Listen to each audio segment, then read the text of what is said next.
तो संपूर्ण ममता के साथ सदा आपके पास रहने ही आई थी। तो मेरी माँ मुझे छोड़कर क्यों चली गई आचार्य? क्योंकि उन अबोध बालिका के मन मस्तिष्क को मायावी अनुसुईया और उसके पुत्र ने अपने वश में कर लिया है ऋषिवर। उनके हृदय में शिव की भक्ति जगा दी है, इसीलिए वो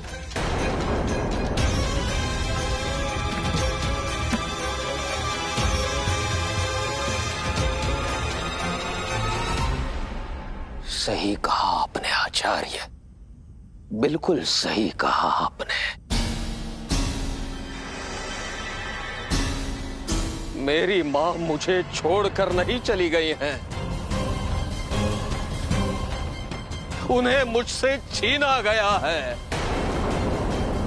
परंतु मेरी माँ को मुझसे कोई नहीं छीन सकता आचार्य। माँ, तुम्हारा पुत्र, तुम्हारा पिता, तुम्हारा भक्त होने के नाते मैं एक संकल्प कर रहा हूं मां। मैं तुम्हें वापस ले आऊंगा, चाहे उसके लिए मुझे मेरे शत्रु का सर्वनाश ही क्यों ना करना पड़े। कर दूंगा मैं सर्वनाश।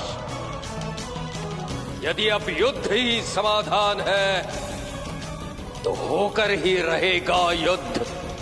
युद्ध नहीं ऋषिवर, महायुद्ध कहिए, क्योंकि उनके पक्ष में देवराज इंद्र सहित समस्त देवता हैं।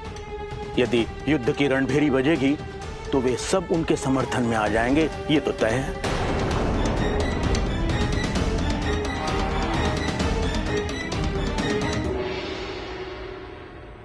जानता हूं मैं उस इंद्र की नीयत को। इससे पहले भी वो आदि शक्ति की मुक्ति की याचना लेकर मेरे पास आया था। उस समय समझाकर वापस भेजा था उसे, परंतु इस बार नहीं। इस बार सबको दंडित किया जाएगा। अब मेरे और मेरी पुत्री के बीच कोई नहीं आ सकता।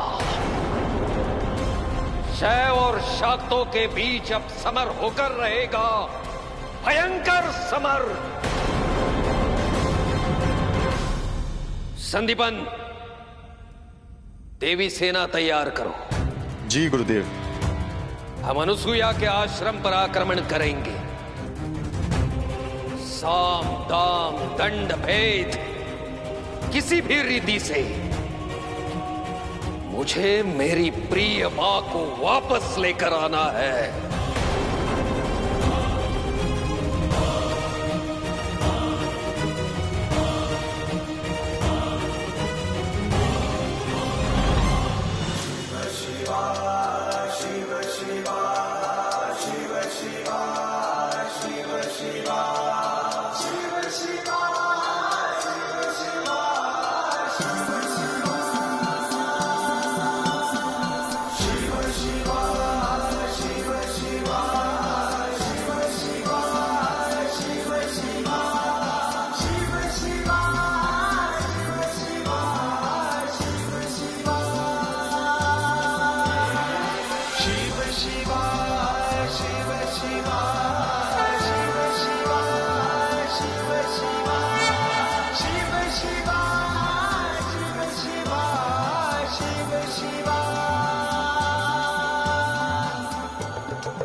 माता और प्रभु का ये अनुपम अलौकिक रूप, आंखें तृप्त हो गई। माता ने अवश्य महादेव को वापस पाने के लिए ही ये बाल रूप धरा है।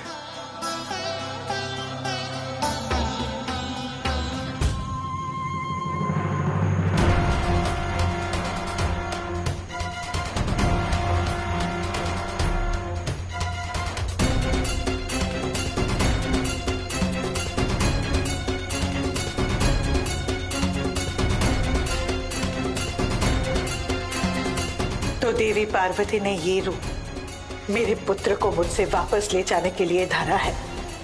ऐसा छल!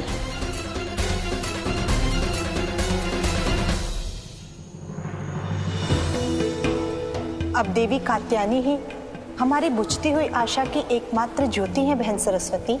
बहन, कात्यायनी की स्मृति वापस लाने के कर्म में बाल शिव अवश्य अपनी स्मृति को भी प्राप्त कर लेंगे।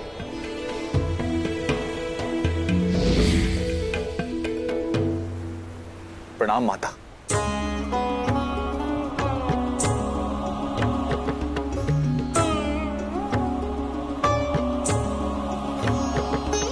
क्या हुआ देवराजेंद्र, आप इतने विकल क्यों हैं? माता, ऋषि कात्यायनी संसार के सबसे बड़े महासमर को जन्म देने की तैयारी कर रहे हैं। महासमर? हाँ माता, ऋषि कात्यायन महासती अनुसुया के आश्रम पर आक्रमण करने के लिए देवी सेना को तैयार कर रहे हैं। परंतु क्यों?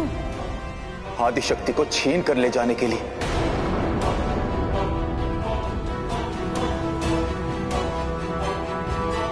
परंतु उनका ये प्रयास कभी सफल नहीं होगा देवराज, क्योंकि समस्त इच्छाओं के अधिष्ठाता महादेव और आदिशक्ति ही हैं। हानि, लाभ, जन्म, मृत्यु, सफलता, विफलता, संसार की समस्त इच्छाएं उनके ही अधीन हैं।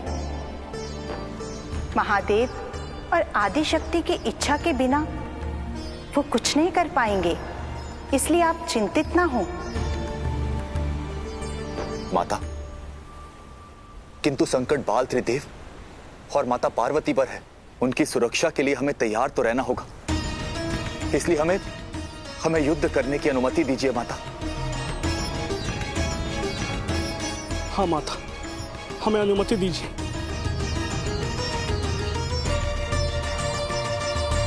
कुबेर, ऋषि कात्यायन जो कर रहे हैं वो पिता के धर्म अनुसार कर रहे हैं। किंतु उनका यह प्रयास पिता धर्म के विरुद्ध है माता। बाल त्रिदेव और माता पार्वती को हानि पहुंचाने का प्रयास है, और उधर तारकासुर युद्ध की ताक में घात लगाए बैठा है। और माता, भय इस बात का है कि यदि तारकासुर ने इस अवसर का लाभ उठाकर ऋषि कात्यायन की देवी सेना के साथ हाथ मिला लिया, तो जो संकट आएगा उसे रोकना बहुत कठिन होगा माता। यदि ऐसा हुआ तो युद्ध करने की आपको पूरी स्वतंत्रता है, परंतु पहल का प्रारंभ आपकी ओर से नहीं होना चाहिए। जी माता। क्षमा करे माता, ये तो समय बताएगा। अभी तो बस अनुमति चाहिए थी, जो मिल गई। युद्ध को महायुद्ध में बदलने की पहल तो हमको करनी ही होगी, क्योंकि संसार संकट में घिरेगा, तभी तो संसार की रक्षा के लिए त्रिदेव की स्मृति वापस आएगी, और यही अनुकूल समय है त्रिदेव को वापस पाने का।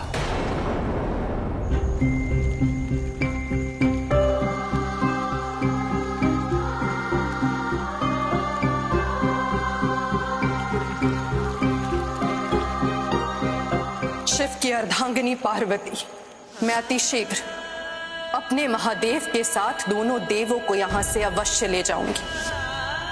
सावधान रहिएगा, शिव को बांधने के निरंतर प्रयास में कहीं शिव आपके हाथों से रेत की ही भांति फिसल ना जाए। स्वप्न तो आप देख रही हैं सती अनुसुया, कि आप सदैव त्रिदेव को अपने आंचल से बांधकर नहीं रख सकती, और मेरे शिव को तो कदापि नहीं। एक समय अवश्य आएगा जब सभी त्रिदेव आपको छोड़कर अपने स्थान लौट आएंगे, अपनी वामांगियों के पास। जब वो पार्वती बनकर मुझसे जीत ना सकी, मेरे पुत्र को, मेरे शिव को मुझसे अलग ना कर सकी, तो आप बाल रूप में छल करने आई हैं? आपने मुझे एक बार भी नहीं बताया कि जहां शिव जा रहा है वही देवी पार्वती बालिका बनकर छद्म रूप में घात लगा बैठी है, मेरे शिव को मुझसे अलग करने के लिए।